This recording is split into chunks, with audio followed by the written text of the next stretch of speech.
Ang buhay ay itinutuon natin sa paghahanap sa katuruan, sa gabay, sa liwanag at pagpapala ng Diyos. Life could be a long search for God. For some people, it becomes a very fruitful search. For others, it becomes an endless, sometimes frustrating search for God. Can God be found? Where can God be found? God in you.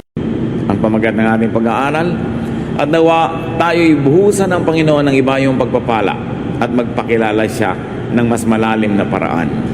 Salamat po o Diyos sapagkat kayo ay pwedeng maabot, makilala, at nawa turuan nyo kami kung paano gagawin yun sa pinakamabisang paraan.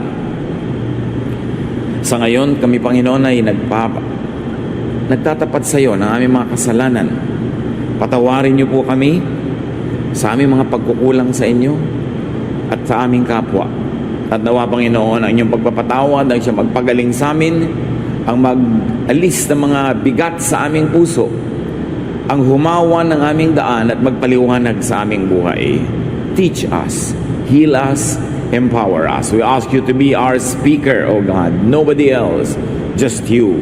May your voice be our power, our strength, our light, and use your servant only as your instrument. Dear Lord, we pray that you will heal our spirit, heal our soul, heal our bodies, and lift up yourself as we worship you and as we continue to seek for you. Father, guide us in the name of Jesus, your Son, our Lord, our Savior and friend. Amen. God in you. Napakalaking usapin, napakahiwaga, subalit napaka-totoo. Psalm 139 verses 2 to 3. You know when I am resting or when I am working, and from heaven you discover my thoughts. You notice everything I do and everywhere I go. Isang pahayag, hindi lang ng pananalig, kundi na isang katotohanan na alam ng Diyos ang ginagawa natin sa bawat sandali. That the Lord is fully aware of man's thoughts and deeds. Walang maililihim ang tao, walang maikukubli mula sa Diyos. Verses 7 to 12. Where could I go to escape from your spirit or from your sight? If I were to climb up to the highest heavens, you would be there. If I were to dig down to the world of the dead, you would also be there. Suppose I had wings like the dawning of day and flew across the ocean, even then your powerful arm would guide and protect me. Gumamit ang sumulat ng awit na ito ng mga talinghaga na nauunawa ng kanyang panahon. So sa kanila, ang pinakamataas na pwedeng marating ay yung mga heavens. Ang pinakamalalim na pwedeng marating ay daw libingan ng mga namatay na. At ang pinakamalayong pwedeng marating ay sa ibayong dagat. Siyempre, sa language natin ngayon, mas malayo ang range ng pwedeng marating dahil sa technology at dahil sa alam na natin ngayon. Pero sa kanilang panahon, ang ibig lang sabihin ng sumulat, sukdulan man ang gawin niyang paglalakbay, yung pinakaabot at pinakamalayong pwedeng marating ng tao, hindi pa rin niya pwedeng takasan ng presensya ng Diyos. Nandun pa rin ang Diyos. At hindi lang nandun, kundi nandun upang magbigay ng kanyang paglilinaw, pagpapaliwanag, guidance, protection. Verse 11, or suppose I said, I'd hide in the dark until night comes to cover me over. But you see in the dark, because daylight and dark are all the same to you. So isa pang extreme sa kanila, gabi. Nung kasi yung dilim ng gabi, madilim talaga. Pero kung ano man ang uri ng dilim na pwedeng ma-imagine ng tao ngayon, sabi, hindi pa rin yun ang sapat para hindi makita ng Diyos ang nagaganap sa buhay ng tao. The Lord is not only everywhere, but the Lord is with man, even in the darkness. Marami kasi noon nagsasabi at naniniwala na ang Diyos ay wala sa dilim. Nasa liwanag lang siya dahil sa liwanag. Pero sabi nitong sumulat, kahit pa nga sa dilim, nandun ka pa rin. Psalm 139:18, And when I awake, I will find you nearby. Magising ako, makatulog, nandun ka sa aking tabi. The Lord is nearby, even in the light of day. God is always with man. God knows man. At bilang tugon, bilang ganti, ano naman dapat gawin ng tao? Because God knows man, man should know God. Beginning from within himself. Kung ginamit dito sa awit na ito, sa tula na sa talikhagan ng sabi, yung pinakamalalayong pwedeng marating ng tao at nandun pa rin ang Diyos, kung gano'n ang pinakamalapit at pinakamadali at pinakadapat na pagsimula ng paghahanap sa Diyos, hindi sa malayo, kundi sa malapit. Doon sa kayang-kaya ng tao, sa kanyang kalooban. Why? Because God is within him. Why should man begin within himself in search of God? And here when I say man or himself, I mean tao sa Tagalog. Man or woman, sangkatauhan. Bakit kailangan sa ating kalooban, sa kaloob-looban natin tayo magsimula sa paghahanap sa Diyos? Because even the Bible says that we are the temple of the Holy Spirit. Tayo mismo ang templo ng Espiritu ng Diyos. Saan mo ba siya hinahanap? Di ba sa kanyang templo? Pero sabi, ang Diyos ay hindi nabubuhay sa templong gawa sa bato, sa bakal, gawa ng tao, kundi ang puso ng mananampalataya, yung kalooban ng taong nilikha niya, ang siya niyang tahanan. Man should and could see the kingdom of God, according to the Bible, by being born again. John 3:3. Jesus replied to Nicodemus, "Very truly I tell you, no one can see the kingdom of God unless they are born again." So, the kingdom of God, the kingdom of heaven, God's presence, salvation, all these words are used interchangeably. Isa lang ang kahulugan, yung paghahari ng Diyos sa buhay ng tao na magliligtas tuloy sa Kanya sa kapahamakan, doon sa kabilang buhay at maging dito. Kaligtasan mula sa paghahari ng kasalanan, kaligtasan mula sa napakaraming panganib. Salvation in all its aspects could be found when people find the kingdom of God.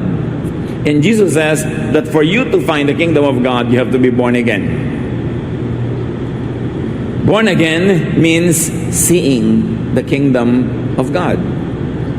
Hindi naman ito yung sobrang na-oversimplify na formula na pumikit ka, magdasal ka ng ganitong formula prayer, born again ka na. Well, if you understand its meaning and really do it in great faith, you could see the kingdom of God. The formula by itself is just that, a formula. Huwag nating ipapalit yung formula doon sa tunay na sinasagisag nito.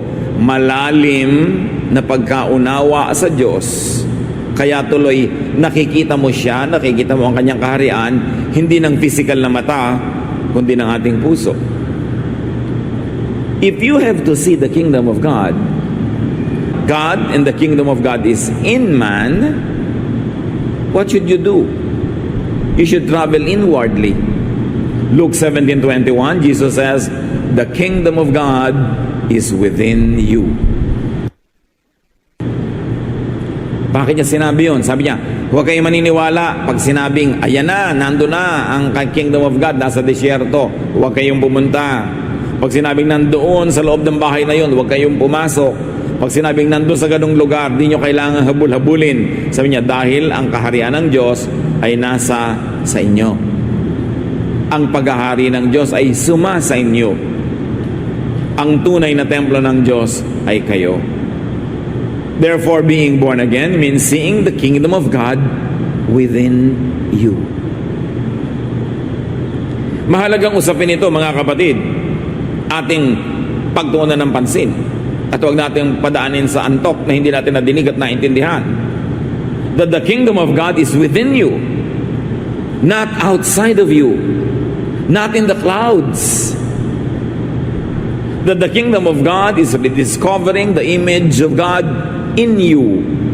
It is reviving the lost image of God in you, reviving the Spirit of God that was given to Adam and Eve, reviving the image of God that was given to every person. Napakainam na intindihin ito, because throughout time, organized religion, institutionalized faith have distanced man and God. Kung minsan ay pinalalayo ng mga organisadong relihiyon ng Diyos para yung relihiyon ay maging napaka-importanting daan patungo sa Diyos. So that the priests would be important and they would be filling the gap, the supposed gap between God and man. Institutionalized religion has placed God beyond the clouds. But Jesus says, the kingdom of God is within you. Hindi mo kailangang mag-pilgrimage kung saang-saang lugar sa paghahanap sa Diyos. Hindi mo kailangang umakyat ng mga bundok, lumusong ng mga libis. Hindi mo kailangan tumawid ng mga dagat. Ang kailangan mo ay gawin yung pinakamahalagang paglalakbay. Papasok sa iyong kalooban sapagkat naroon ang punla ng Diyos. Naroon ang kanyang Espiritu. Naroon ang image of God that was given to every human being. Matthew 1:23, the virgin will conceive and give birth to a son, and they will call him Emmanuel, which means God with us. Kaya napakaganda pong metaphor ang pagdadalang tao ni Maria, sapagkat sa kanyang kalooban, sa kaloob-looban niya, sa kanyang sinapupunan, naroon ang anak ng Diyos, naroon ang Diyos, naroon ang kingdom of God. Kaya tayo man, nandun din sa ating loob ang Diyos, bagamat hindi naman sa ating sinapupunan dahil hindi natin siya kailangan ipanganak. Pero kinailangang ipaliwanag at ipakita sa malinaw na paraan na ang Diyos ay nasa loob ng tao, wala sa labas. Kaya sabi, kailan ako pupunta at saan ako pupuntang pwedeng wala ka? Sabi niya, wala. Kahit saan ako pumunta, nandun ka. Bakit? Kasi kasama kita. Kasi ang Diyos ay sumasa atin. Ang isang malaking pandaraya ay papaniwalain kang napakalayo ng Diyos sa iyo. Pwedeng damdamin mo lang emosyon ang nagsasabi sa iyong parang malayo kasi malayo ang iyong loob, malayo ang iyong gawa, malayo ang iyong asal, pero hindi pwedeng lumayo sa iyo ang Diyos because you are the temple of God. Ang isa sa mga pinakamaimportanteng pilgrimage sa gawin ng tao ay siyasatin ang sarili, maglakbay patungo sa kanyang sariling kalooban.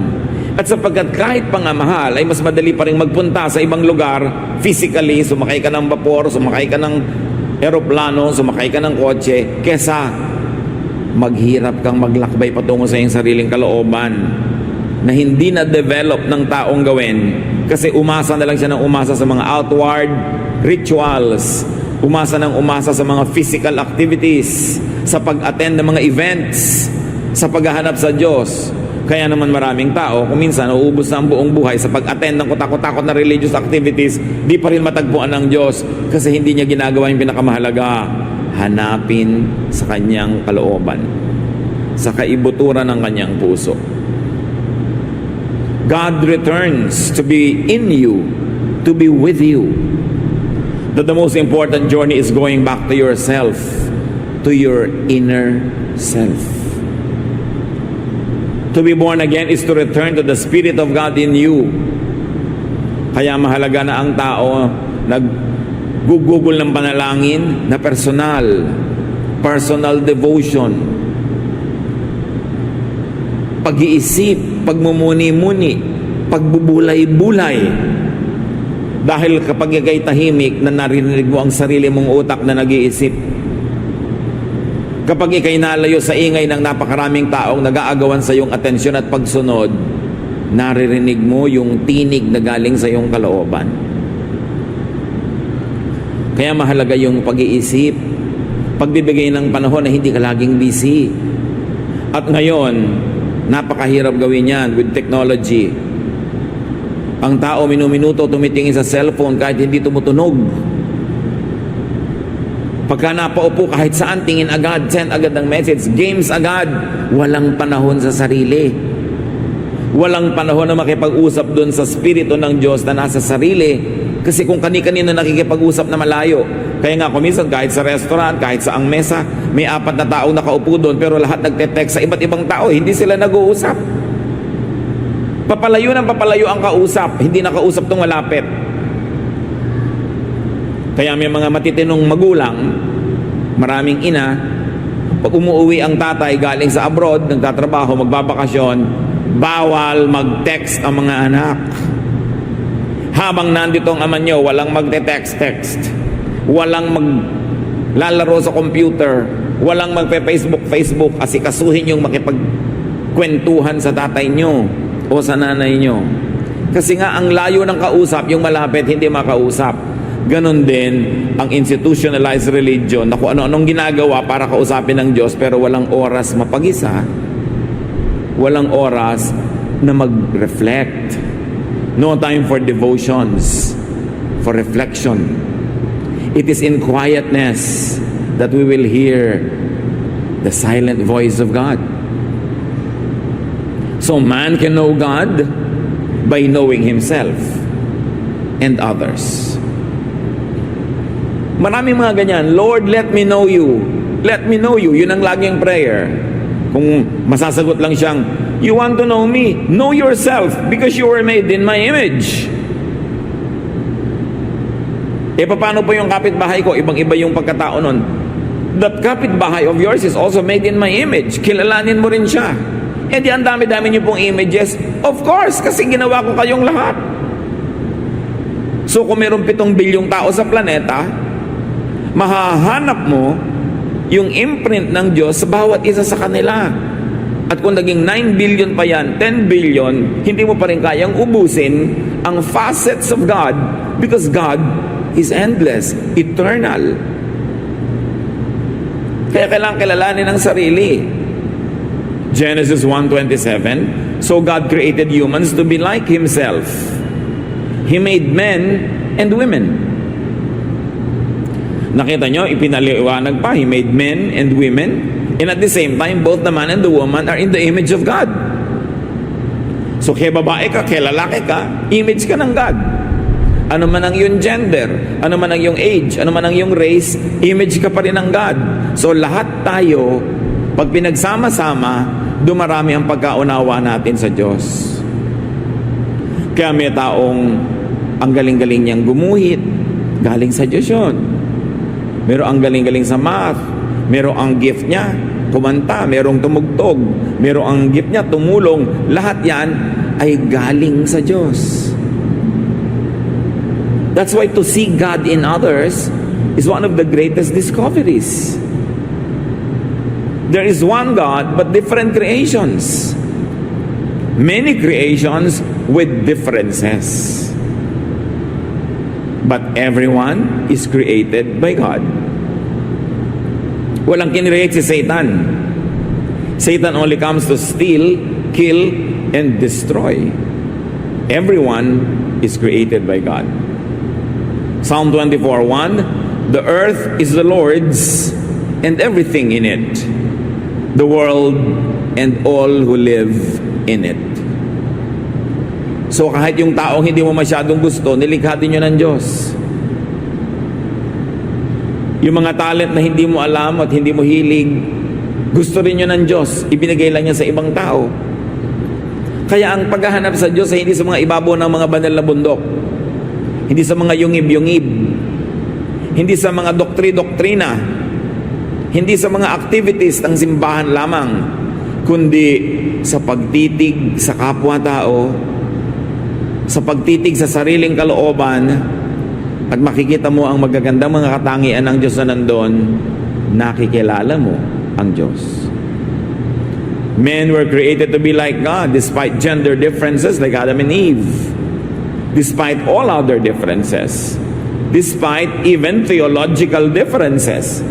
Do you think different theologies will make God different? Yun lang pananaw sa Kanya, pero siya, hindi siya naiiba. People may have personal differences, but they're all made in God's image. Kaya, mahal ng Diyos ang lahat ng tao. Kasi nakikita niya yung image niya sa bawat isa ron. Although, may mga distortions, dahil sa kasalanan, merong mga dumi dahil sa mga pagkakamali, pero yung basic character, yung basic gifting, yung basic spirit galing sa Diyos.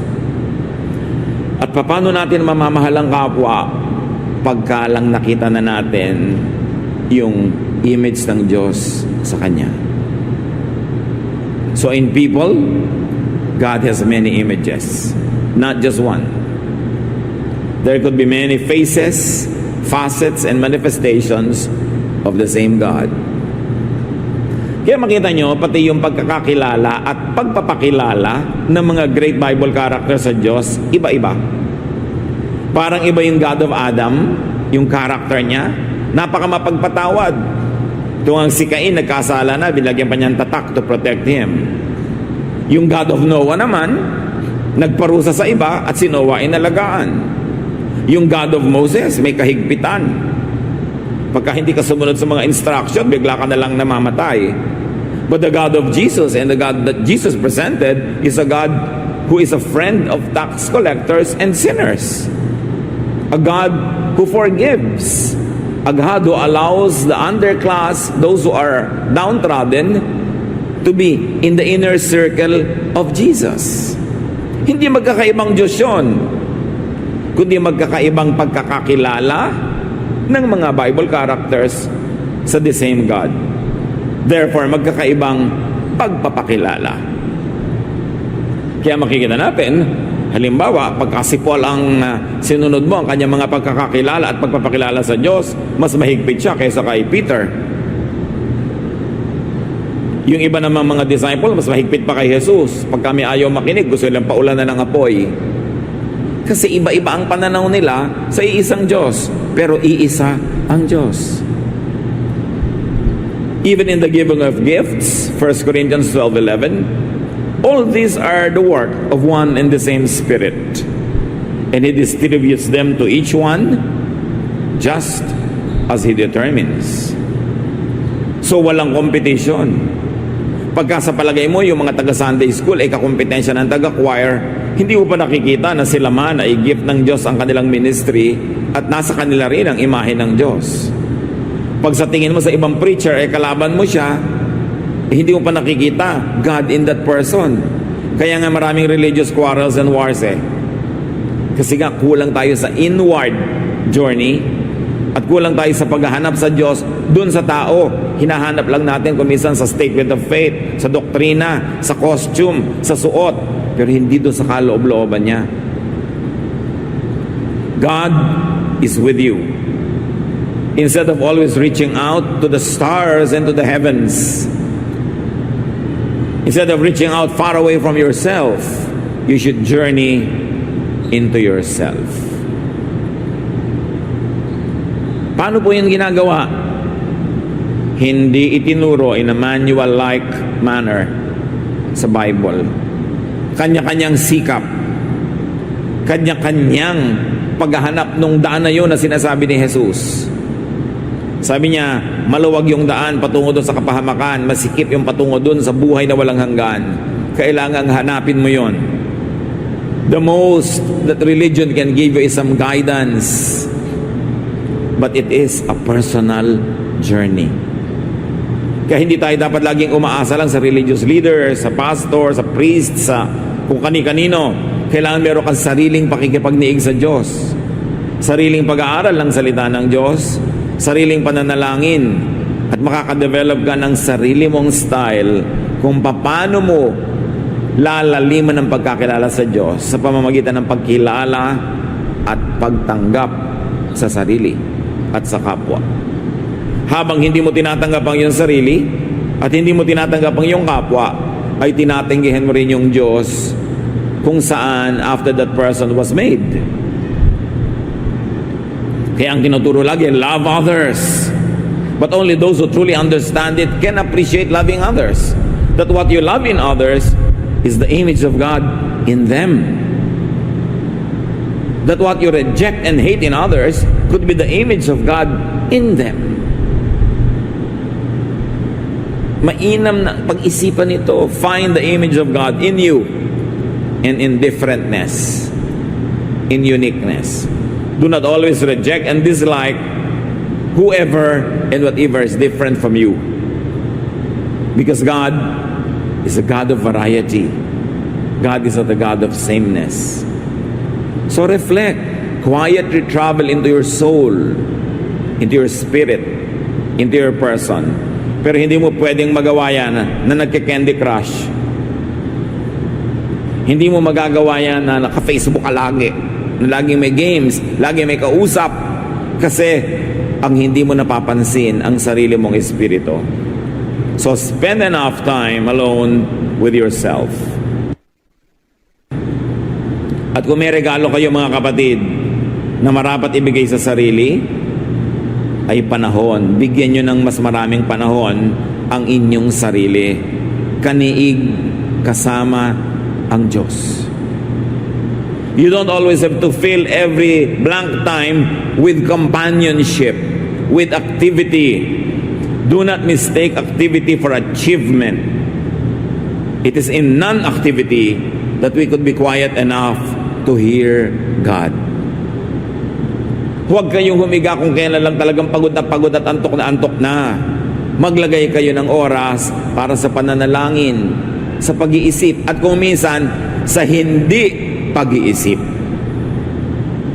Kasi pag wala kang iniisip, nakaupo ka lang doon maaaring magkaroon ng spasyo yung mensahe ng Diyos para sa iyo. Huwag sobrang paguri ng sarili at puyatin na paggising mo, antok na antok ka pa, pero may trabaho ka o may gagawin, kailangan ka nang lumipad agad, wala ka ng panahong manalangin. Wala ka ng panahong magbulay-bulay, wala ka ng panahon na tanungin ng Diyos kung anong gusto niyang gawin ninyong dalawa sa maghapon na yon. Inuubos kasi natin ang oras natin sa mga bagay na hindi naman laging mahalaga. Sobrang TV, sobrang video, sobrang kung ano man yung pinagkakasobrahan, na wala namang idinudulot na mabuti sa katawan, sa espiritu, o sa kaluluwa, o sa emosyon. Hindi natin kailangang punuin lagi ng aktibidades ang ating kalendaryo. Be still and know that I am God. Sabi ng Psalm 46:10. It is an old-fashioned gift that the ancients knew how to give to themselves, that we should rediscover the beauty of aloneness. Hindi laging kailangang may kasama o kausap. Hindi kailangan laging nagmamadali. Hindi kailangan laging may ginagawa.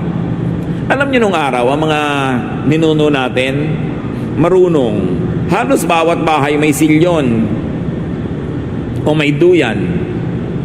Uugoy-ugoy silang ganon, uugoy-ugoy. Alam nyo ba na sa pag-ugoy-ugoy na ganon, dahil sa rhythm ng katawan na ginagawa, dumadating yung mind sa level of freedom from attachment to certain earthly thoughts. Kaya marami silang nagagawang pagbubulay-bulay, pagdidili-dili, pagmumuni-muni. Kaya kahit sa ating mga ancient rituals, yung mga babaylano, mga princesses ay nangakaupo sa duyan, uugoy-ugoy, uugoy-ugoy. Para rin yung ginagawa ng psychiatrist na titingin kasi isang bagay na sasayaw-sayaw, uuga-uga, because it teaches you detachment from the present, from the here and the now, so that your spirit could transcend the material boundaries around it. Huwag nating alisin, mga kapatid, yung hiwaga ng ating pananampalataya. Yung hiwaga sa pananampalataya. Mula nung ang Biblia ay na-translate, na isalin sa mga wika ng karaniwang tao, progressively and increasingly, nagkaroon ng sobrang interes sa ibig sabihin ng bawat salita, bawat tuldok, bawat kataga. Kaya nagsimula din ng walang katapusang gyera, dahil hindi naman nagkakasundo-sundo lahat ng tao kung ano talaga ang kahulugan ng salitang ito, ng katagang ito, ng talinghagang ito. People got obsessed with the meaning of each word. They wanted to find out what everything meant, that they forgot to behold and to appreciate the mystery of the unknown. Nawala yung hiwaga, ang lahat na lang natapunan ng nakakasilaw na liwanag, na kuminsan hindi naman laging tamang liwanag. Lahat na lang gustong maunawa at maintindihan. Hindi natin kayang maunawa at maintindihan ang lahat ng hiwaga ng Diyos. How can the finite mind of man totally comprehend an infinite God? So to attempt a complete understanding, to attempt an academic understanding of God, to attempt a theologizing of everything about God, is to diminish God and put Him down into levels where people can reach Him, but in a very low level. Huwag nating ipagkait sa Diyos yung pagiging Diyos, na mayroon siyang hiwaga, na mayroong mga bahagi niya na nakakubli sa likod ng mga ulap, na meron siyang bahaging maliwanag at may bahaging nakatago kumisan sa dilim at katahimikan, na hindi pwedeng ipaliwanag ang lahat ng bagay to the satisfaction of the human intellect, because God is that man. At sinabi niya, I speak only in human terms because of your natural limitations. My thoughts are not your thoughts. Your ways are not my ways, because my ways are higher than yours. And if the ways of God are higher than yours, can we attempt to reach and understand all His ways? We cannot.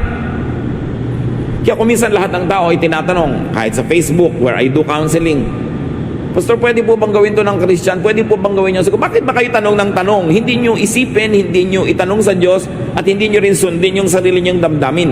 Kasi ang Panginoong Diyos ay nagpapakilala sa bawat isa, hindi lang sa tinatanong nyo. Hindi lang sa mga specialist. Bawat isa ay nilikha sa imahe ng Diyos. Sinanay lang ng relihiyon ng mga tao na maging sunod-sunura na lamang at dependent sa kung anong sinasabi mula sa pulpito. Hindi na tuloy sila nag-iisip para sa sarili. Hindi na nananalangin para sa sarili. Pati panalangin, Pastor, ipag-pray niyo po ako. Bakit? Hindi ka makakapag-pray. I will be delighted to pray for you and to pray with you, but do not think that you always have to be prayed for, because you should pray. God wants you to pray. God wants to reveal Himself to you through your personal prayer. Bakit kailangan laging iutos sa iba? Gusto mong maintindihan ng Bible, attend ka lang ng Bible study para kung ano yung theology nung nagtuturo, yun na yung lululunin mo. Kailangan mag-aral ka rin. Kailangan saliksikin mo mag-isa. Hindi mo kailangan mag-Bible school para maintindihan ang mga isinulat sa Bible, kasi yung nagsulat nga ng Bible, hindi nag-Bible school. Kaya lang sobrang pinataas ng mga Bible schools at ng mga simbahan yung Diyos para walang makaabot kundi sila. At kailangan mo sila para abutin nila ang Diyos para sa iyo. Religion has placed itself in the center of the economy of spirituality, to the point that people think they can no longer reach God without the religious people, the religious system, and the religious activities. Si Noah, nagtumpok ng konting bato, nag-offer, yun ang kanyang ginawa sa Diyos. He did not need a priest. Yung mga tao nung araw, si Abraham, umakyat ng bundok, dinala niya ang kanyang offering. Hindi niya kailangan na mayroong mamagitan doon, hindi niya kailangan may mga choir, hindi niya kailangan na may mga usherette. Well, we need it now to have order. But do not forget, these are non-essentials. Because God is with you. God is in you. Pwede kang sumamba mag-isa. So sabihin pa, bakit ba po nagpupunta sa church? Kasi may mga special gifts na ibinigay sa ibang kapatiran na mamiminister sa iyo, magagamit mo, matututunan mo, maririnig mo. At meron ka ring gift na magagamit ng iba, so that together we become a family. But do not be deceived into thinking that you cannot worship God by yourself. At yan ang nawala na kailangan nating ibalik, mga kapatid. Personal worship. When was the last time that you were alone in your house or room or forest or anywhere na sumasayaw ka sa Panginoon kung gusto mong sayawan? Na tumutugtog ka sa Panginoon, na umaawit ka sa Panginoon? Sapat na ba na may mga instrumentalist, specialist musicians sa sila ang tumutugtog para sa iyo? Ikaw, kailan ka huling tumugtog sa Diyos? Kailangan mo ba yung kaloob na sasayaw-sayaw para sa iyo? Ba't di ka sumayaw din dyan where you are? Or sumayaw ka anywhere if you think that you could worship God through dancing? Kailangan lang baging specialist ang gagawa niyan? Kailangan ba na laging yung mga Bible study leader ang magpupuyat para mag-aral ng Biblia at ituro sa iyo sa Sunday school? Ba't di mo saliksikin mag-isa? Then, dagdagan mo sa pag-attend ng mga ganon, para hindi ka lang pupunta doon para makinig, meron ka rin maiko-contribute dahil nag-aaral ka rin. Everyone has the right and the duty to study the Word of God. Do not leave it to specialists. At yan ang kailangang ibalik natin mga kapatid. Gusto nyo makilala ang Diyos? Magsumikap kayong kilalanin ang Diyos. In your own time, in your own place, in your own way. Because God is in you. Hindi ka God, but God is in you. Be still and know me, the God in you, sabi niya. Be still and know yourself, the image of God. Know yourself and see God's wonderful work in you. Know yourself and see God's wonderful image in you and in others. Psalm 139, 13-16. For you created my inmost being. You knit me together in my mother's womb. I praise you because I am fearfully and wonderfully made. Your works are wonderful. I know that full well. My frame was not hidden from you when I was made in the secret place, when I was woven together in the depths of the earth. Your eyes saw my unformed body. All the days ordained for me were written in your book before one of them came to be. What is the inevitable conclusion? God created each one of us.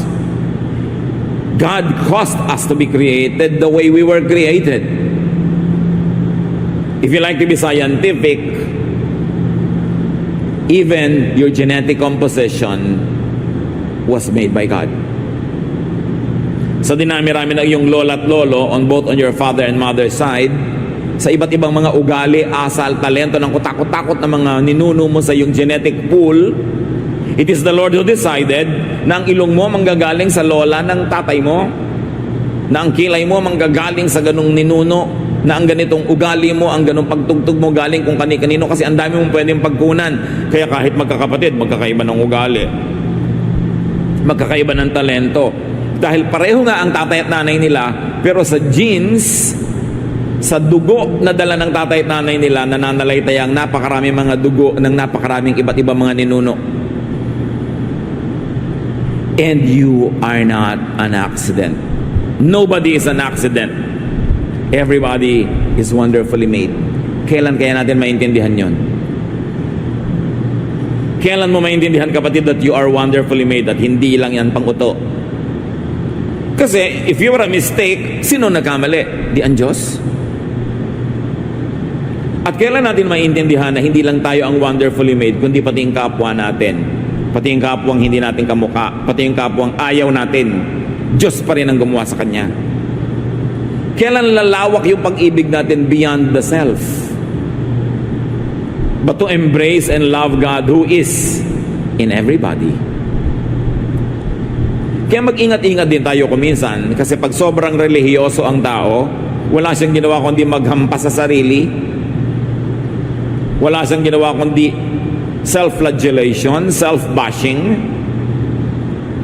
Lagi na lang niya sinasabing, wala akong kwenta, wala akong kahalahalaga, ako'y marumi, ako'y makasalanan. Well, it is true. It is not the complete, and it's not the biggest truth about you. The biggest truth about you is that you are the temple of the Holy Spirit, that God's image is in you, that God is in you. Kung natalsik-talsikan ka man ng putik ng mga dumadaang sasakyan habang naglalakad ka, hindi ka putik, natalsikan ka lang. Kung nadapa ka man at nasugatan, hindi ka galos o sugat, nasugatan ka lang. At kung nagkamali ka man, hindi ka pagkakamali, nagkamali ka lang. Habang hindi natin dapat na sobrang purihin ang sarili at pawalang sala ang sarili, hindi rin natin dapat sobrang i-condemn ng ating mga sarili. Kasi binabaliwala natin yung pagpapala na ibinigay sa atin ng Diyos. Yung Diyos ko, ako po'y walang karapatan, wala pa akong karapat-dapat dito. Hindi yung totoo, may karapatan ka kasi anak ka ng Diyos. Kung minsan sobra tayong dramatic sa ating pagpapababa sa sarili, hindi mo malaman kung inuuto natin ng Diyos para lang ma-manipulate natin siya, maibigay yung gusto natin na sobrang pagpapakumbaba tulad ng ginagawa ng mga may kailangan sa kanilang mga amo. Habang hindi tayo dapat magyabang, pero huwag nating lilimutin, we were made in God's image, so we treat ourselves with dignity also. Kahit tayo nagkakamali. Kahit tayo nasusugatan. Kahit tayo nagkakasakit, hindi tayo yung sakit, hindi tayo yung mikrobyo, nagkakasakit lang tayo. At meron tayong manggagamot. At ganun din dapat ang pananaw natin sa ating kapwa. Yung kapwa mo, hindi siya kasalanan, siya ay nagkakasala lang. Hindi siya marumi, narurumihan lang. Hindi siya salot. Kuminsan lang talaga, para siyang sinasalakay ng mga salot. Kailan natin mauunawa na ang Diyos ay nasa ating lahat? Na pag kinaitan mo, pinagkaitan mo ang iyong kapwa, pag siya ay nilinlang mo, pag pinagsamantalahan mo siya, pag kinawawa mo siya, ay ginagawa mo yan sa Diyos. Pag tinatalikuran mo ang iyong asawa at ang sumpa mong katapatan sa kanya, ay pinagtataksilan mo ang Diyos. Pag pinapabayaan mo ang mga tungkulin mo sa iyong mga anak, ay pinapabayaan mo ang Diyos na nandun sa mga anak mo na yon. Tuloy, nasisira ang kanilang pagkatao. Nagkakaroon ng negative na ugali. Nawawasak ang kanilang mga behavior. Damaged. Napagkakamalang tuloy natin silang salot. Pero sila'y biktima pala. Be careful with how you treat other people, because God is in them also. And you cannot find this image of God uniquely given to you and to people if you would insist on imposing molds and uniformity and sameness on everyone. We've got to appreciate our differentness because God made us so. Sabi nga nung Psalm, you have ordained for me all the days of my life. Hindi naman ibig sabihin na itinalaga na ng Diyos kung sino ang mapapangasawa mo, kung anong kakainin mo sa araw na to, pero dahil sa genetic composition na ginawa niya sa iyo, para na rin niyang binigyan ka ng landas na tatahakin. Kasi kung ang talaga ibinigay niya sa iyong gift, music, hindi ka siguro magiging engineer. Pwedeng hindi ka maging tunay na musician, pero nagme-music ka pa rin whenever you can. Kasi yun ikaw yun ang takda, yun ang kapalaran. Kaya huwag din nating kontrahin yung nakatakda sa kapwa. Kung saan siya nakahilig, doon bumuwal. Yun talaga ang gusto niya na propesyon, yun ang gusto niyang buhay. Di yun siya, ginilikha siyang ganun, kaya niya gusto. Tinuruan mo ba siyang magustuhan niya yon? Hindi. Likas, nakatakda. Tingnan natin yun. Huwag nating gawing misyon na baguhin ang lahat ng tao. Ang gawin nating misyon, madiskubre kung ano ang ibinigay sa kanya ng Diyos at tulungan natin siyang yumabong, mamulaklak. Huwag din nating pigilin ang ating sarili lagi na akala natin yan ay kinatutuhan ng Diyos dahil binigyan tayo ng Diyos sa mga likas na hilig, likas na galing, likas na talento. At ang paglinang, ang pagdevelop sa mga yon is a great act of worship because you are doing God's will for you. So know God. But how can an infinite God be known by finite men? Know what was given to you. You were made in God's image. You are a revelation of God. Know what is revealed through you. Sa mga ibigay sa iyong kakayanan, God interacts in human history. Yung mga binigyan niya ng runong na umimbento ng mga cellphone, umimbento ng plancha, umimbento ng telepono, galing sa Diyos lahat yung katalinuhan na yon. So kasali siya sa ating pang-araw-araw na buhay. At pag sinikil mo yung likas na runong mo, hindi mo maiko-contribute sa sangkatauhan yung ginawa ng Diyos na naka-assign sa iyo para likhain mo. Know God in human terms. Akala ng iba kailangan mo pang magpakadalo-dalubasa sa theology para makilala ang Diyos. Wala naman nag-theology nung araw, yung sumulat mismo ng Bible.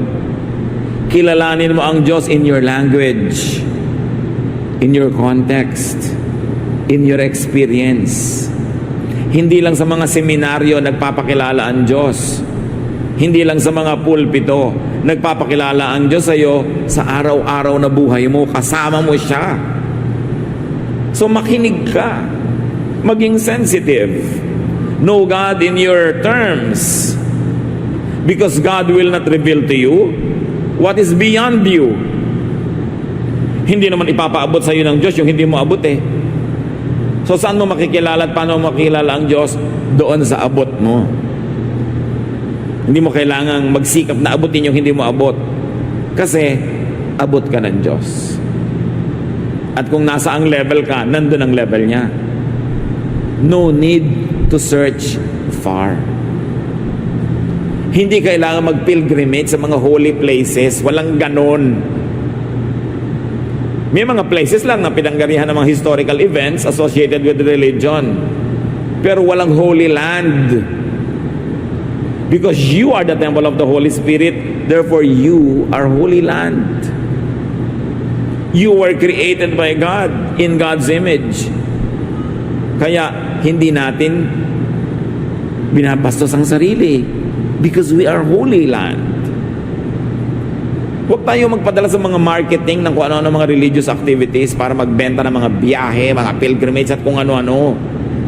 God is in you.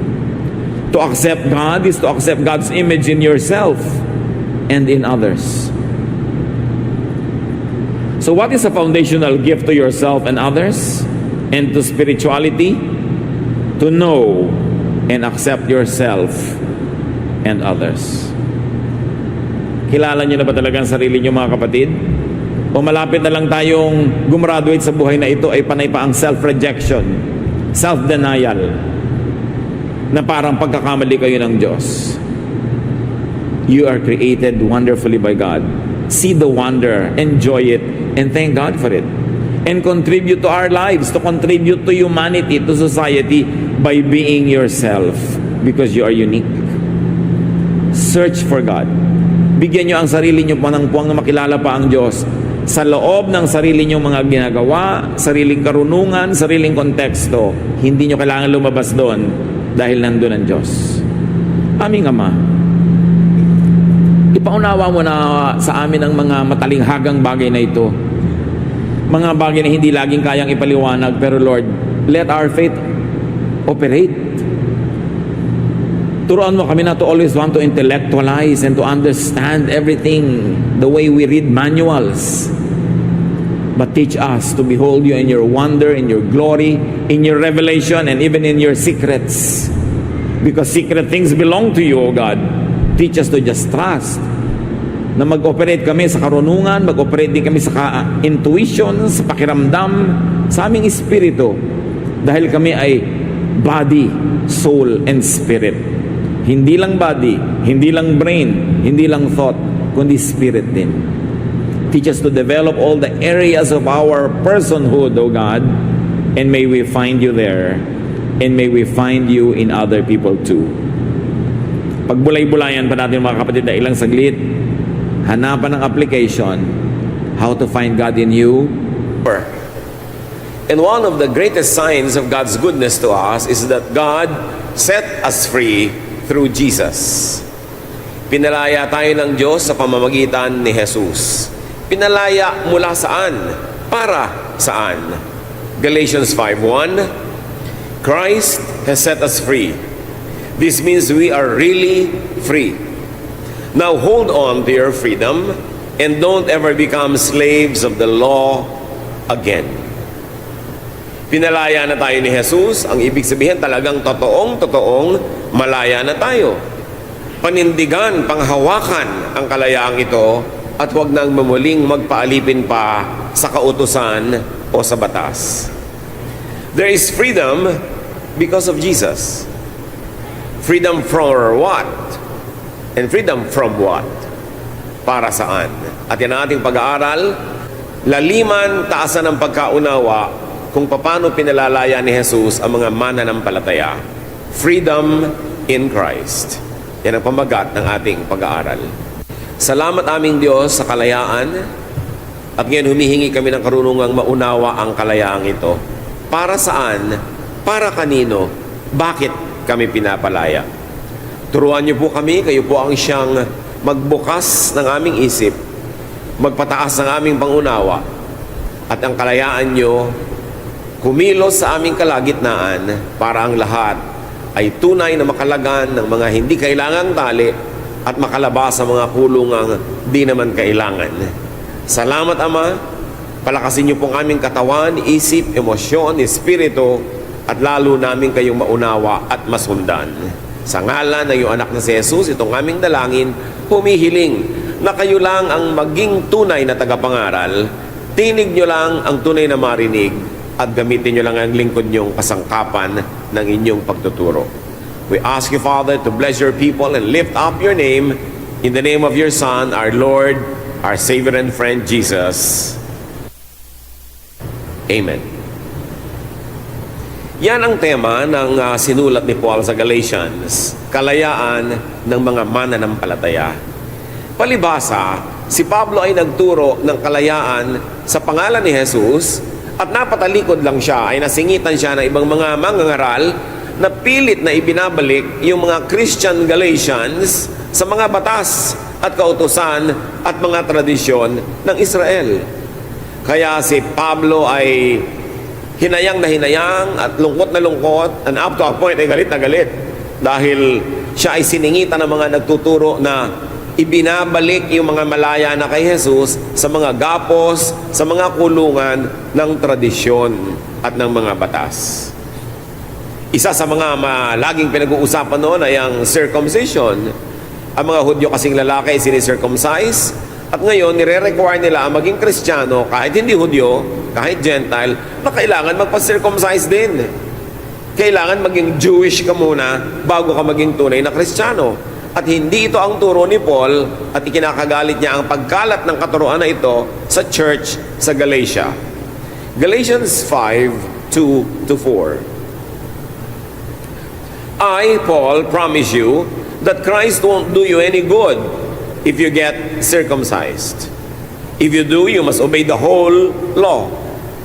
And if you try to please God by obeying the law, you have cut yourself off from Christ and His wonderful kindness. Sabi niya, wala kayong mapapala na ang tatandaan nyo na ay magpapatuloy pa kayo. Hindi nyo kailangan yun dahil kay Kristo, malaya na kayo mula sa utos na yan na inutos sa mga ninuno ng mga Israelita. At sabi, kung susunod din lang kayo sa isang kautosan, sundin nyo na lahat. Kasi hindi pwedeng isa-isa lang, dapat lahat-lahat. At kung sisikapin ninyo na mapagwagian ang pabor ng Diyos sa pamamagitan ng pagsunod sa kautosan, binabaliwala nyo ang ginawa ni Jesus, pinuputol nyo ang relasyon nyo kay Jesus, dahil si Jesus ang koneksyon nyo sa Ama, hindi ang pagsunod sa mga batas. Pag umasa kayo sa pagsunod sa mga kautosan, kailangang putulin nyo ang relasyon nyo kay Jesus at doon na lang kayo umasa sa batas or sa law. Malinaw ang sinabi ni Pablo, obey one and you must obey all. At napakalinaw dito sa sinabi niya na ang paniniwala at pagsunod sa mga kautusan bilang daan tungo sa Ama at sa kaligtasan ay siyang pinakamalaking kontra sa gawain ni Kristo. Kasi ang gawain ni Kristo ay iturong manalig sa Kanya, at sa pamamagitan ng ginawa niya sa krus, ang lahat ng kasalanan ay nababayaran at tayo nakakapasok sa presensya ng Ama. Pero ang kautusan ng lahing mga Hudyo, ang daan patungo sa Ama ay purity, cleanliness, done by obedience and complete submission to the law. Magkaibang daan yun. Merong napakatarik at napakataas na bangin na kailangan mong akyatin by works through the law, at biglang merong escalator or elevator na patungo sa Diyos ang masalangit through Jesus by faith. Dalawang magkaibang paglapit sa Diyos. At sinabi ni Paul, pag umasa kayo sa gawa, umasa kayo sa law, umasa kayo sa righteousness which is achieved by people, binabaliwalaan nyo ang ginawa ni Jesus para sa inyo, tinatanggihan ninyo ang libreng inaalok niyang kaligtasan, at pilit nyong sinisikap to earn it for yourself, then you cut yourself from Jesus. And you are hopeless, because if you obey one, you must obey all. And sadly, you cannot obey all. Of course, the law means the Ten Commandments and the 613 other laws called mitzvots na kailangang i-observe ng mga relihiyosong Israelita. Sabi sa James 2:10, if you obey every law except one, you are still guilty of breaking them all. Kung ipinagmamalaki mo na 99% ng law ay nasusunod mo, pero 1% hindi mo nasunod, naku, baliwala, nasayang ang pagod mo, ang tingin pa rin sa'yo, sinful. Baliwala. Guilty ka pa rin of breaking all. Kasi ang pagsunod sa law, everything or nothing. Perfect or nothing. People under the law inevitably become lawbreakers and sinners. Why? Because they could not obey the whole law all the time. And the law required perfect obedience. Sabi sa Romans 3:23 tuloy ni Paul, all have sinned and fall short of the glory of God. Sino yung all? All people who are under the law. The Jews. Everyone who is under the law that cannot obey the law 100%, guilty of not obeying only one, becomes guilty of disobeying all. Sabi, all have sinned and fall short of the glory of God. Meanwhile, linawin natin that the law was for the Jews. Ang kautusan ay para sa mga Hudyo. Legally, technically, in the view of the Lord, the law, only the Jews were sinful because only they were given the law. Sa kanila lang ipinagbawal yung mga bawal, therefore, sila lang ang pwede ngayong magkasala pag hindi nila nasunod ang lahat ng bawal. Exodus 20, verses 1 and so on. And God spoke all these words. I am the Lord your God, who brought you out of Egypt, out of the land of slavery. You shall have no other gods before me. So they were given the first commandment and the second and so on. Pero sino ang kausap dito nung ibinigay ang utos? Ang bayang Israel. Sino ba ang pinalaya mula sa pagkakaalipin sa Ehipto? Ang Israel. Kaya sabi ng Diyos, ako yung Diyos, huwag kayong magkamaling may iba. Ako yung nagpalaya sa inyo mula sa Ehipto. At dahil dyan, ang obligasyon nyo sa akin na siyang nagpalaya sa inyo, wala kayong magiging ibang Diyos, ako lamang. At heto ang mga utos ko sa inyo. So ang inutusan, ang binigyan ng law, ay yung mga pinalaya mula sa Egypt. Anong lahi yon? The Israelites. The law was given to the Jewish people, not to the entire world. Sila ang katipan sa lumang tipan. Sila ang kausap sa lumang usapan. Kaya ang sabi sa Exodus 34, 10 to 11, then the Lord said, I am making a covenant with you. Obey what I command you today. Bakit natin dinidiin yung you? Kasi marami naman mga hindi Israelita nakikilahok sa usapan. Hindi naman silang inutusan. Ngayon, pinipilit nila ang sarili nila magpailalim sa mga utos na yon na hindi naman nasunod ng mga Israelite at syempre hindi rin lalo masusunod ng mga non-Israelites. Kaya dapat malinaw, sino ba ang binigyan ng mga utos na yan? Tayo ba o sila? The transaction was between God and the Jewish people. The transaction did not involve non-Jews. It was the Jews who were the covenant people. Their holiness, purity, and connection to God was through the law. Through the old covenant, through legality, through works. Linawin, ang transaksyon, ang kontrata, ang covenant was between God and the people of Israel. Ako ang magpapalaya sa inyo. Ano ngayon ang obligasyon nyo? Ako lang ang magiging Diyos nyo at susundin nyo ang lahat ng utos ko kasi kayo ay magiging unique na tao. Kasi kayo lang ang pinalaya ko mula sa slavery. Hindi sinabing sila lang ang mahal ng Diyos, sila lang ang makakakilala sa Diyos, pero unique sila because of this transaction. Unique sila dahil nagkaroon ng usapan. I do this for you. I set you free from Egypt.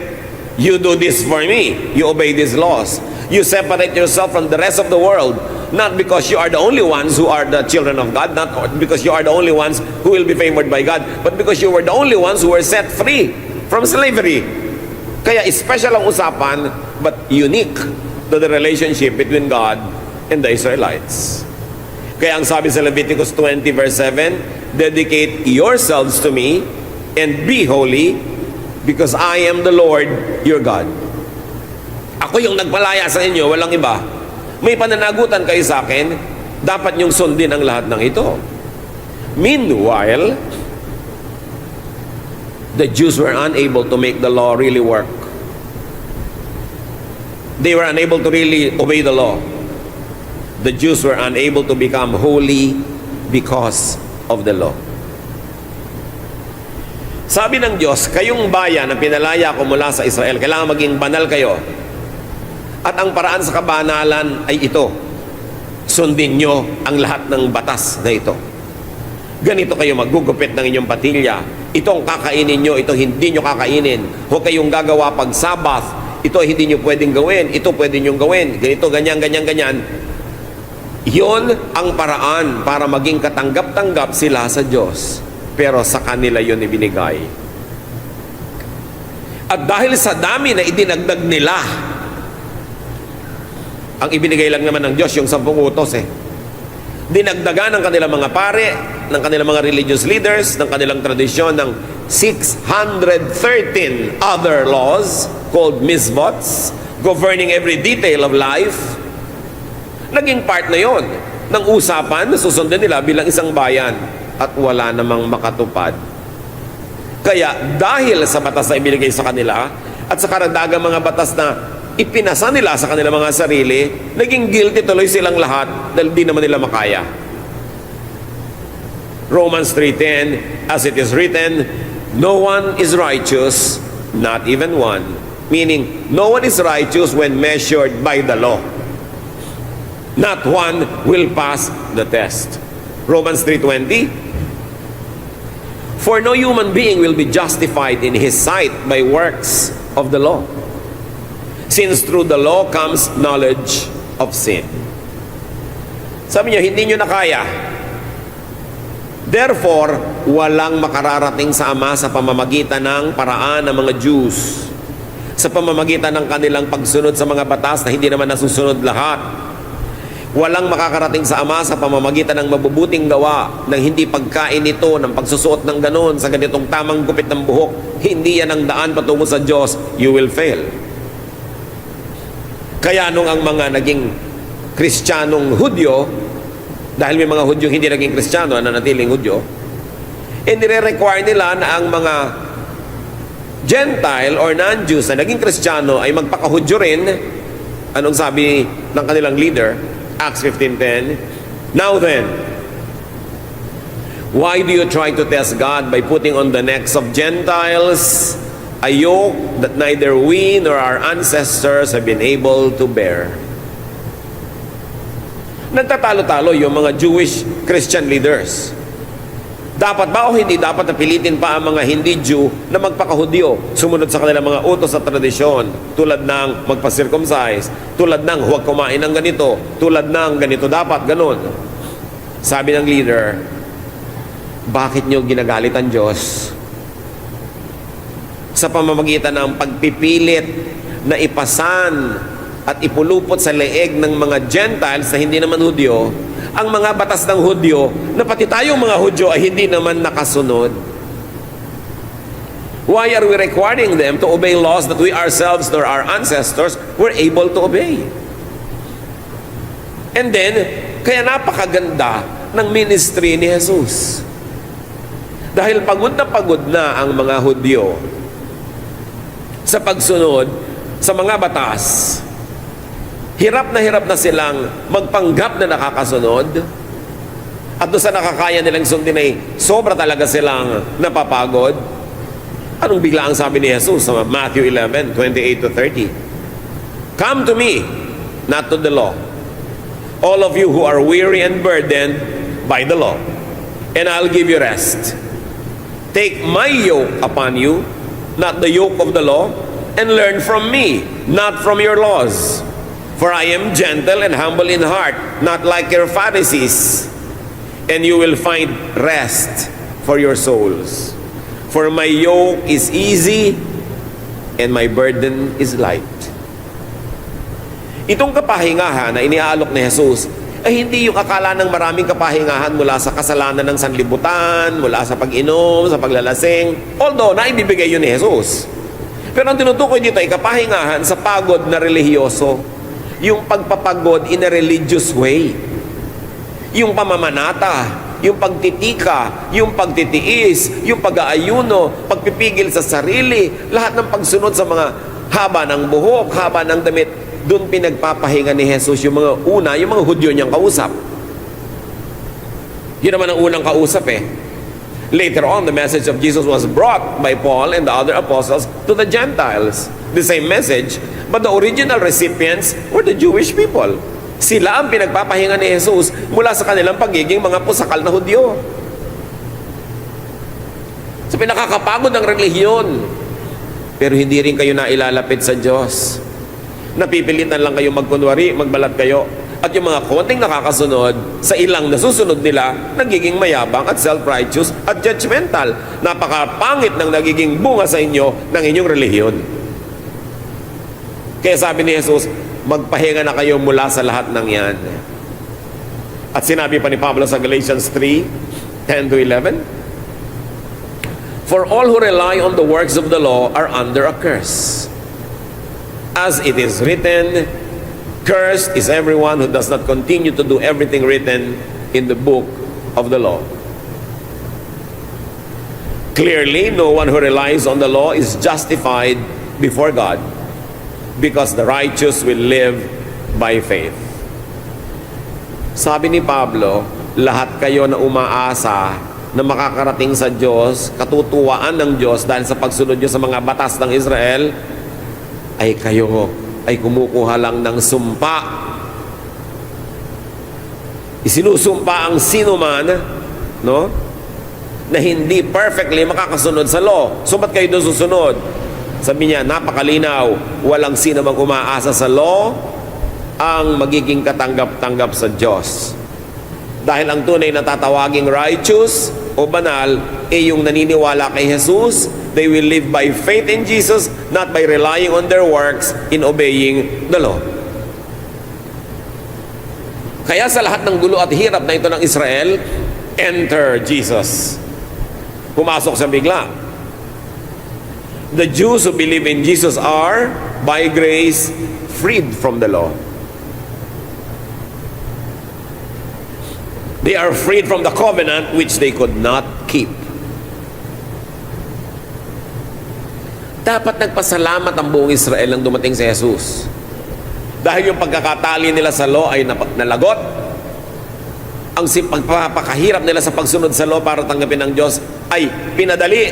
Sapagkat ngayon kung mananalig sila kay Jesus, ang kamatayan ni Jesus ay sapat ng bayad sa kanilang lahat ng kakulangan sa pagsunod sa mga batas. In Jesus, all the commandments were fulfilled. Hindi dahil iginiit niya sa mga taong sundin yun, kundi siya na ang sumunod para sa lahat at namatay siya para bayaran ng pagkukulang ng lahat. Kaya ngayon, para ka nalang maligtas, hindi mo na aakyatin yung matarik na bangin ng works through the law, but sasakay ka sa elevator by faith in Jesus. Kaya sinabi, pag tinanggihan mo pa itong elevator na ito at iginiit mong akyatin yung bundok na yan na mag-isa, para kang kumuha ng sumpa sa sarili mo kasi hindi mo magagawa. Wala namang nakagawa. Kaya nga ipinadala na si Jesus. Jesus fulfilled the law, paid the price, and satisfied the old covenant. Yung lahat ng utang ng mga Israelites sa Diyos Ama, binayaran ni Jesus. Kaya bayad.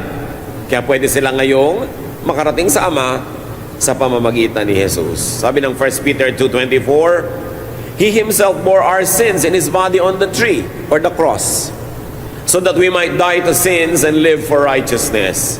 By His wounds, you have been healed. Sa bayad ni Jesus, malaya ka na. Hebrews 10:14, For by one sacrifice, He has made perfect forever those who are being made holy. Minsan lang na namatay si Jesus, isang bayad, sapat para sa kasalanan ng lahat noon, ngayon, at mga darating pang saling lahi. Dahil kay Jesus, salvation by grace is God's gift. Salvation by works is your accomplishment, and it is clear that nobody could accomplish it. Ephesians 2:8, for it is by grace you have been saved, through faith, and this is not from yourselves, it is the gift of God.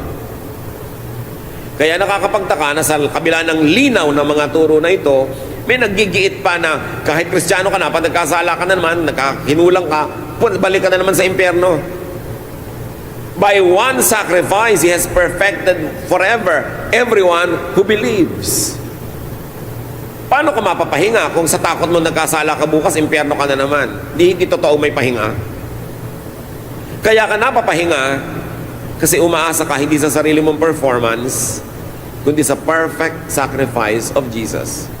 Siyempre, kung tunay kang pinaghaharian ng Espiritu ng Diyos, hindi mo naman gagamit yun na lisensya na magpakasala-sala at magkamali-mali dahil secure ka na. Dahil ang Espiritu ng Diyos sa iyo ang mag-uudyok sa iyo lalo pang magpakabuti at magpakatino at magpakabait. Kaya sabi sa John 1:12, yet to all who received Him, to those who believed in His name, He gave the right to become, church read, children of God. Tandaan nyo yan, napakahalaga ng mga salitang yan. Dahil kay Jesus, yung kaligtasan na pinipilit makamit ng mga Hudyo sa pamamagitan ng pagsunod sa mga batas, ibinigay ng libre, hindi lang sa mga Hudyo, kundi pati sa mga hindi Hudyong mananalig din kay Jesus. Nabuksan ang malaking pinto para sa lahat. Hindi na sila lang ang kausap ngayon. Ang kaligtasan para sa mga Hudyong hindi kayang iligtas ang sarili nila sa batas, at kaligtasan para sa mga hindi Hudyong hindi naman under the batas kasi hindi sila kasali sa usapan, pero ganun pa man, may pananagutan sila sa Diyos sa ibang paraan. Lahat din ang kanilang mga pagkukulang, ano man ang requirements sa kanila ng Diyos para sila ay makabalik sa Diyos, apart from yung mga ni-require sa Israel, lahat din yon bayad ni Jesus. Yet to all who received Him, to those who believed in His name, hindi sinabi to those who worked hard to obey the law, He gave the right to become, church. Bakit ko pinapa-emphasize sa yung children of God? Because when Jesus rose from the dead, a new species, so-called, of humans was created. A new race, a new human race was created. And this is the family of God. Dapat laliman ng pag-unawa dyan. At babalikan natin yan. Pero ang mahalaga, grace was given to the Jews and to everyone else, to all. Kaya yung jailer, yung bantay ng kulungan na hindi naman Jew, tinanong niya, sirs, what must I do to be saved? At ang sagot sa kanya, believe in the Lord Jesus and you will be saved. So hindi na lang para sa mga Hudyo yun. Si Cornelius, isang Roman officer, pinuntahan ni Pedro sa utos ng Diyos. At sabi ni Pedro, ngayon ko lang na-realize na walang itinatangi ang Diyos. Jew or Gentile, mahal niya. At pinapunta niya ako kay Cornelius, isang Roman and therefore a non-Jewish person, para ito rin ay maligtas kay Jesus. Si Philip, the foremost evangelist after whom our country was named, si Philip, was used by God to preach to the Ethiopian eunuch.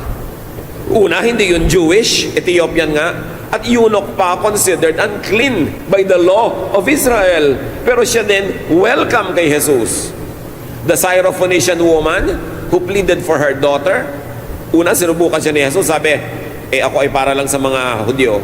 Sabi, kahit naman po mga aso ay kumakain ng mga tira-tirang nalalaglag sa mesa mula ng mga amo, kaya bigyan niyo ko kahit tira. At sabi ni Lord, kita niyo, walang ganyang pananalig kahit sa mga Israelita, ha? At ang pamilyang ito pinagpala ni Jesus. The man possessed by legions, who lived in an area where there was a big piggery business, therefore hindi sila mga Hudyo, pinuntahan ni Jesus, pinalaya rin, minahal, iniligtas. Dahil kay Jesus, ang kaligtasan ay napunta sa lahat. yung makitid na usapan ng Diyos at Israelites lamang, pinalapad, isinama ang lahat. At ngayon, hindi isinama under the law, kundi isinama under grace by faith in Jesus. Napakahalaga ng ministry ni Jesus. At bakit niya pwede kayang gawin yun? Kasi anak siya ng Diyos. Gustuhin ko mang mamatay para sa inyong lahat, I'm sure hindi ko kayo kayang iligtas. Baka sarili ko lang, kulang pa yung sacrifice ko sa sarili ko. Kayo pa ang mailigtas ko. Gusto nyo mang mamatay para sa amin, hindi kayo pwede maging Savior kasi tao lang tayo na maraming kulang. Pero si Jesus na anak ng Diyos, ang halaga ng kanyang buhay ay mas mahalaga sa buhay ng lahat naong nabuhay at namatay, nabubuhay ngayon, ipasisilang pa lang, kaya niya sagutin ang lahat. Kaya siya lang, by one single sacrifice, salvation becomes available to all. Salamat, not by works, because the works never worked for the people of Israel. Salamat, it is by grace. To those who believed Him, who called upon His name, He gave the right to become children of God. No longer children of Satan, children of God. Are you one of us? Anak ba kayo ng Diyos? Hindi dahil banal tayo, ha? Yes, palakpakan nyo ang Diyos dyan. Naging anak tayo ng Diyos, hindi dahil tayo banal. Pero dahil anak na tayo ng Diyos, banal na tayo sa tingin ng langit. Kahit sa pang-araw-araw, nagkukulang-kulang tayo. Kaya nga may 1 John 1:9, we can confess and get restored. Kaya dahil doon, we can rest. Pero pag nananalig kayo, natatanggal ang salvation, pag nagkasala ka na naman, how can you rest? Nakakapagod yun, nakaka-stress yun. But the mere fact that Jesus said you can rest means you can rest. Jews who believed in Jesus were set free from the law. Kaya ang sabi ni Paul sa Galatians 5:1, it is for freedom that Christ has set us free. Not for bondage again. Pinalaya kayo para kayo maging malaya. But ngayon kayo, naghahanap na naman ng tali. Ba't naghahanap na naman kayo ng kulungan? Para sa inyo at para sa kapwa nyo. Through Jesus, the Jews could bypass the law. Kaya galit sa kanya ang mga Jewish religious leaders, kaya siya ipinapatay, kasi sa kanila, blasphemy yun. Kalapastangan ng malaki na pwedeng hindi ka na sumunod sa batas. Kaya kinailangang ipapatay nila si Jesus. John 8:36, so if the Son sets you free, you will be free indeed. Previously, the Jewish people's way and door and entry to God was through the law, through works. But this never worked. Hindi tumalab, hindi effective, walang nakasunod, lalo't dinagdagan pa nila ng marami. So they were given a new and a perfect way, a door, an entry to God through Jesus by faith, by grace. Kung meron kayong kaisa-isang katuruan na dapat maunawa mula ulo hanggang paa, pabali-balik ta rin man kayo ay hindi kayo malilito, that we are saved not by works, not by the law, but by faith in the perfect work of Jesus. And this is not your accomplishment, it is the goodness of God. Yan ang dapat maintindihan. Yan lang ang katuruan na dapat talaga ipaglaban. Yung mga iba, huwag na kayo makipagyera sa mga katuruan tungkol sa mga damit, mga diet, kung ano-ano. Binaliwala na yon ng grasya ng Diyos through Jesus. Bagamat kung gusto ng ibang sundin, hindi bahala sila. Pero huwag nilang i-impose sa iba. Kasi hindi yun ini-impose sa atin ng Diyos. Kung choice mo, bahala ka, it's your choice. Pero hindi dapat igiit sa iba at hindi dapat husgahan ng iba na ayaw.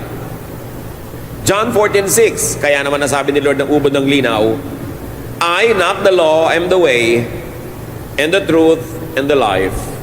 No one comes to the Father except through me. Again, akala ng iba, yung ibang way na pinag-uusapan dito ay yung I, not alak, not drugs, not adultery, not sin. Hindi yun ang way. No. Ang tinutukoy dito, not the law. Sabi niya, ako ang daan, hindi ang mga batas na yan. Ako ang katotohanan at ako ang buhay. Walang makakarating sa Diyos sa pagsunod sa mga batas na yan, kung hindi sa pananalig lang sa akin. Napakahalagang mensahe ito na ituro Kung malinaw sa atin ito mga kapatid, hindi tayo mapapakali na hindi natin tinuturo sa ating buong pamilya, mga kamag-anak, mga kaibigan. Kasi walang ibang daan kundi ang pananalig kay Jesus. Tapos ang dami nating nakikita mga tao hirap na hirap sa buhay. Namamanata, nag-aayuno, nagsusugat sa sarili, nagpapahirap kung ano-ano pinupuntahan ng mga masisikip, siksikan sa paghahanap ng daan patungo sa Diyos. Libre na nga kung mananalig ka na lang kay Jesus. Dapat nilang malaman. Hindi dapat silang laitin o pagtawanan o baliwalain. Dapat turuan. Sayang ang elevator at escalator sa dami ng pinipilit umakyat sa matarik na bangin, tapos naglalaglagan lang at hindi makarating sa taas. Hirap na hirap. Very importantly, sabi sa Colossians 1:15, the Son is the image of the invisible God, the firstborn over all creation. Si Adan, firstborn ng taong lupa. Si Jesus, firstborn ng taong espiritu. Kaya sinabi, si Jesus daw ang panganay. Siya ang firstborn over all creation. What creation? This creation of the family of God. A new species, so to speak, of humans was created through Jesus. Sabi sa 1 Corinthians 5:17, therefore, if anyone is in Christ, he is a new creation. The new creation has come. The old is gone. The new is here. So, tingnan nyo sarili nyo, tingnan nyo katabi nyo, mukhang siya pa rin yung dati. Pero, kung tinanggap niya si Jesus, at siya'y na kay Jesus na, ang tingin sa kanyang langit, iba na siya. Hindi na siya ang dati. Yan ang sinasabi nating ibang lahi. Dati, parang napaka-special na lahi ng Israel dahil sila ang patungo sa Diyos at may usapan at may kontrata sa kanila ang Diyos na hindi naman nila natupad yung part nila. Kaya inalok si Jesus. Pero ngayon, ang napaka-special na lahi, ang family of God. At sino yung family of God? Sino mang tumanggap kay Jesus, nanalig sa Kanya, He gave the right to become children of God. This is the family of God. This is the new creation. This is the new race, loved and favored by God. A new race, no longer the Jewish race, but the family of God was born through Jesus. Dati walang family of God, meron lang Israel. Tapos iniisip nila, sila lang yung favored, kanila lang ang lahat. Ang hindi nila nare-realize, sa kanila lang ibinigay yung utos na hindi naman nila nasunod. Pero sa pamamagitan ni Jesus, may bagong lahi na nabuo. Hindi na yun nakabase sa dugo, kulay ng balat, hindi na nakabase sa lalaki ka ba o babae, malaya ka ba o slave, kundi nakabase na sa pananalig kay Jesus. Ano ka man, sino ka man, taga saan ka man, you are a member of the family of God. At itong pamilyang ito, ang sasalubong kay Jesus sa kanyang muling pagbabalik. At ang pamilyang ito ang makakasama ng Diyos habang panahon. So kasama ka ba sa pamilyang ito? Kasama na ba ang nanay mo? Pati biyanan, isama. Lahat isama. Because to all who received Him, kaya sabi ng John 1:12-13, yet to all who received Him, to those who believed in His name, He gave the right to become children of God. Children born not of natural descent, nor of human decision or husband's will, but born of God. Sabi, itong pamilyang ito, hindi yung dahil ipinanganak ka ng nanay mo kung saang lahi ka nang galing. Hindi na yon. Pinanganak kang muli. You were born again into the family of God because you were born of the Spirit, not born of your mother or any human decision. This is now God's family. At ang sabi sa 1 John 3:2 sa pamilyang ito, dear friends, now we are children of God, but what we will be has not yet been made known. But we know that when Christ appears, we shall be like Him, for we shall see Him as He is. Alam niyo ba yung pelikulang X-Men or Men in Black? Yung mga maraming planet men pala pero hindi sila kilala ng mga earthlings kasi nakadisguise sila eh. Ito rin yung pamilya ng Diyos. Hindi mo kilala sa itsura kung sino anak ng Diyos, sino, pero kilala ng Diyos. At sabi dito sa 1 John, Hindi pa natin alam kung ano talaga magiging mga itsura natin. Pero pagdating ni Jesus, magiging kamukha tayong lahat niya dahil makikita na natin siya at yun ang tunay nating identity. Makikita natin siya as He is because we will be like Him. Alam niyo ba nakilala ng mga evil spirit kung sino ang family of God? Minsan may isang nagtuturo. Sabi nila, in the name of Jesus and Paul, umalis ka masamang espiritu sa taong yan, hindi naman anak ng Diyos yung nagpapaalis. Sabi nung masamang espiritu, kilala ko si Jesus, kilala ko rin si Paul. Ikaw hindi. Ang ginawa ng espiritu, nilipatan siya. Sa kanya lumipat. At hubo-tabo siyang nagtatakbo itong magkakapatid na ito na nagpapanggap na nagpapalaya sa mga espiritu dahil nabista sila. Yung mga tao, akala, anak din sila ng Diyos. Nagdadasal din sila, nagpapalaya sila ng espiritu.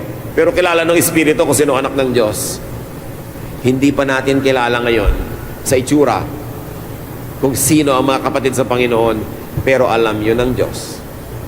At sabi ng 1 John, pagbalik ni Jesus, magiging kawangis tayong lahat ng kanyang anyo. We are the family of God. Believers in Jesus, the family of God, is now a distinct group though the distinction is not yet physically visible. Hindi na solo ng Israel ngayon ang pagiging anak ng Diyos. In fact, hindi nga na sila nasun yung usapan eh. Kaya kung hindi din sila kakapit kay Jesus, wala rin yun. Sila, o non-Israelites, babae o lalaki, taga east or west, through Jesus, will become children of God. But when Christ appears, the distinction will be made clear and visible. Dapat idiin that the Gentiles never needed freedom from the law because they were not under it in the first place. They were not included in the race freed from the slavery in Egypt. The Gentiles were always free from the Jewish law. So bakit pa sila sasali sa Jewishness? Useless na. Yan ang argumento ni Paul. Sabi ni Paul, kayo mga dating Jew na naging Christian, ba't babalik pa kayo sa pagiging Jew? At kayo naman na hindi naging Jew kahit kailan, Gentile kayo na naging Christian na, lalo namang wala kayong dahilan para bumalik pa sa pagiging Jew for which you were never a part of. At sabi niya sa Romans 3:21-22, but now, apart from the law of righteousness of God has been made known, to which the law and the prophets testify. This righteousness is given through faith in Jesus Christ to all who believe. Kaya galit din ang mga Jews kay Paul eh, tulad ng galit sila kay Jesus. Sabi kasi ni Pablo, may ibinigay na ang langit na daan patungo sa Diyos at hindi ito yung daan sa pamamagitan ng Jewish law. Ito yung daan sa pamamagitan ng pananalig kay Jesus. Kaya kahit saan magpunta si Paul, binubugbog siya. Tinutulak sa bangin. Ikinukulong. Sinasaktan ng mga Hudyo kasi ganun din ang ginawa nila kay Jesus. Ayaw nila na yung mga pari nila, yung mga katuruan nila ay mawala sa pagkokontrol sa mga tao. Gentiles only needed Jesus, not the law, to connect to God. Tapos ngayon, meron pang mga Kristiyano na ginagaya nila yung mga Hudyo na naman. Pati suot ng mga Hudyo, terminologies ng mga Hudyo, fiesta ng mga Hudyo, ginagaya nila samantalang parang hindi naman isinulat yung Galatians. Andot kay linaw-linaw. Sabi sa Galatians 3:26-29, so in Christ Jesus, you are all children of God through faith. For all of you who were baptized into Christ have clothed yourself with Christ. There is neither Jew nor Gentile, neither slave nor free, nor is there male and female, if you are all one in Christ Jesus. If you belong to Christ, then you are Abraham's seed and heirs according to the promise. Ang lahat ng ipinangako kay Abraham, hindi pwedeng tanggapin ng mga Israelites kasi hindi sila naging masunurin.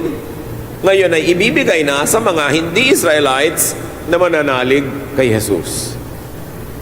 Yung nakalaang mga pamana na sana ay sa mga apo ni Abraham, ang ituturing na ngayong mga apo ni Abraham ay hindi na mga Hudyo lamang, kundi mga Hudyong naniwala kay Jesus at mga Gentiles na naniwala kay Jesus. There is no need for Gentiles to convert to Judaism.